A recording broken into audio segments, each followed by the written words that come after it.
Spain saved their best performance until the knockout stages. If that was the plan all along, then I'm all for it. Because I'm not going to lie to you, Spain was my favourites originally to go win the World Cup. But then at the group stage, it was moving a bit funny. But I gave them the benefit of the doubt because of the injuries. And I still give them the benefit of the doubt because injuries are messing up with them, in my humble opinion. But it didn't seem like that yesterday against Austria. I'm not going to lie to you. From minute 1 to minute 90, sheer dominance. The manager, Funte, picked the right players for the right team for this match. He picked Porro to add more attacking attributes and also helped Lamine Yamal very well, in my humble opinion. And he got himself a goal. He included Dani Olmo, who is one of Spain's best players every time he plays.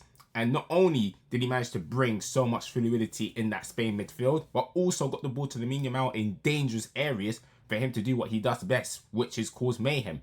And the whole system, the whole style of play was back to the Spain that we've been watching since Euro 2024. Make sure you like, comment, subscribe, turn on post notifications. Without any further ado, let's react to this match. Spain 3, Austria 0. Austria, I feel sorry for you, man. You was suffering badly because Spain, the pressing, the football, the control, the chances, the finishing that they done, there was no match, Austria. There was no match for them whatsoever. And if you look through it, Oyarzabal, I'm sorry, his incredible record for Spain continues. Because and the best thing about it is that he's not only just scoring in the games where Spain should win, he's also scoring in big matches, rising in big moments. Everyone knows him for that Euro 2024 dagger against England. But you know what it is? For Spain, he is reliable. He's actually a very good striker. He's going toe-to-toe with some of the best players in the world for that Golden Boot. I think that's his fourth goal. His fourth goal in the World Cup. And yeah, man, Spain, they don't shy away from scoring goals. They don't really struggle with scoring goals like that, apart from the Cape Verde game. And yeah, man, they got a reliable striker that can put the ball in the back of the net. You got the likes of, if you look at their defensive record, they've yet to concede a goal this tournament. And I'm sorry, Cucurella, I'm not gonna lie to you, he held on that left-hand side yesterday. He was causing mayhem down that left-hand side. 2 assists. The first one, a very good assist to pick out Oyarzabal. And yeah, man, he was holding that left-hand side. Pedro Porro got himself a goal. Very good header. He was also holding down that right-back position. Defensively done nothing wrong. Going forward, added so much attacking implements to Spain and their way of playing. Cabrasi and Laporte, in my humble opinion, alongside Saliba and Upamecano, has been the best 2 centre-back partnerships. Actually, the Mexico defenders, credit where it's due. Morocco's defenders, credit where credit's due, because their defensive partnership, obviously Diop plays for Morocco, he's been very good this tournament. And the Mexico backline, I don't really know their names, but they've been putting in a shift defensively because they haven't conceded a goal either.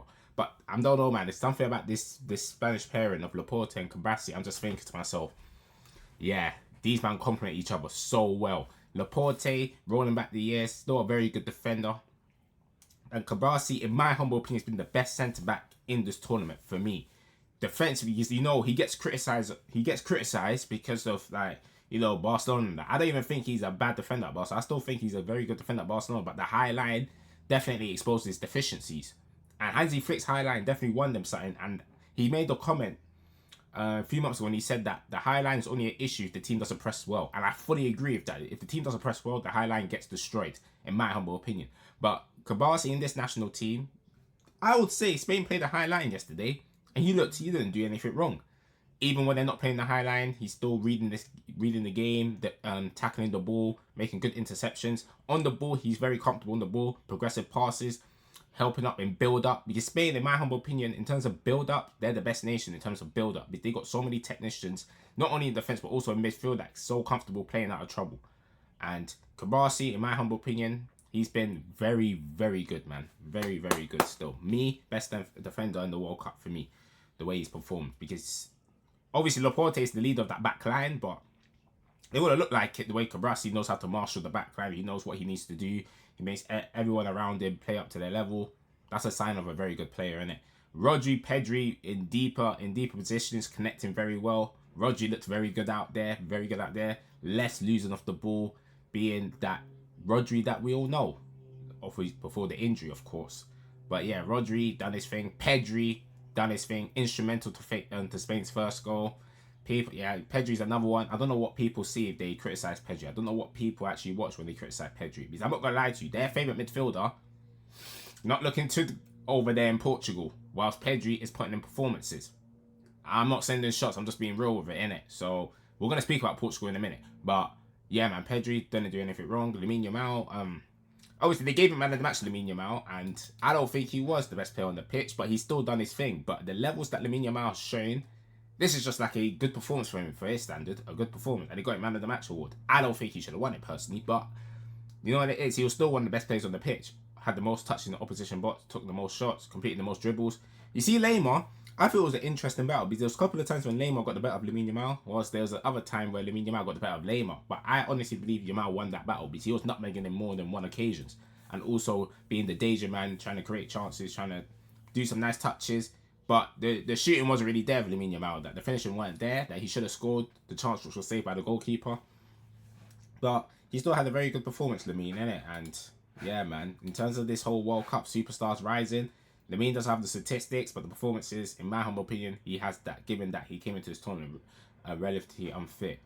Alex Baena, left wing, like, obviously he's played that left wing role a bit differently, innit? Because he's not blessed with pace, but he's got such football IQ from what I've watched throughout this World Cup that it doesn't phase him. He's on that left-hand side because he still manages to link up well. He still manages to get in dangerous positions, and he also uses footwork to generate chances. So, yeah, man, Spain, that was overall a team performance. You understand? Like, that is how you call a complete performance, isn't it?